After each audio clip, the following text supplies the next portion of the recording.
From the timeless test matches played in rural England to one-day internationals in swanky stadia, and the latest 2020 carnival, cricket has come a long way indeed.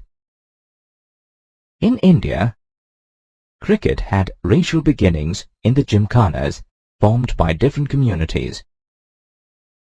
Mahatma Gandhi criticized games like cricket and hockey as colonial British sports, which were fast eroding India's traditional games. He felt that colonial games were good for making one's body strong, but they contributed little to actual physical training.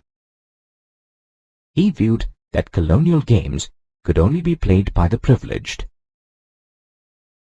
Therefore, he felt that simple games and the daily work of agriculturalists were more suited for physical education. Despite the widespread criticism of the quadrangular and pentangular tournaments, Indian fans still remember some cricketing heroes from these contests. One such name is C.K. Naidu, an exceptional batsman who is still alive in public memory. Naidu became India's first Test captain. Many talented contemporaries of Naidu could not make it to Test cricket, and people have forgotten them. Since the origin of Test cricket in 1877, it was always organized as a contest between different parts of the British Empire and not between sovereign nations. The first Test match was played between England and Australia at a time when Australia was still a British colony. Around the second half of the 20th century, many parts of the European Empire, such as India, became independent nations.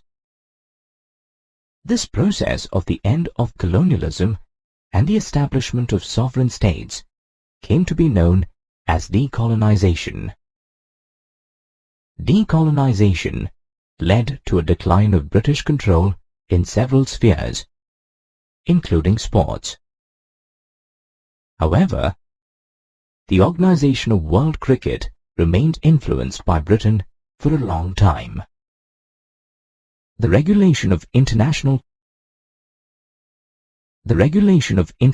cricket was still managed by the ICC, or the Imperial Cricket Conference. Even when the ICC became the International Cricket Conference in 1965, it was dominated by Britain and Australia, who retained veto power. The concept of equal membership in ICC came in 1989. The colonial streak in cricket was evident during the 1950s and 60s as well. Countries such as Britain, New Zealand, and Australia continued to play cricket with a then racist state like South Africa. South Africa practiced a policy of racial segregation, not allowing non-whites to be a part of the national Test cricket team.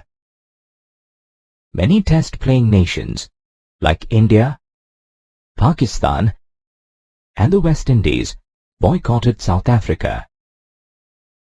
However, their action did not have the necessary impact.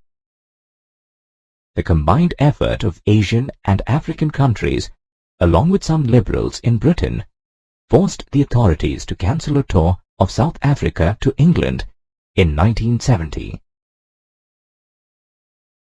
When cricket emerged as a popular sport in many new countries, the older colonial aspect of the game began to diminish.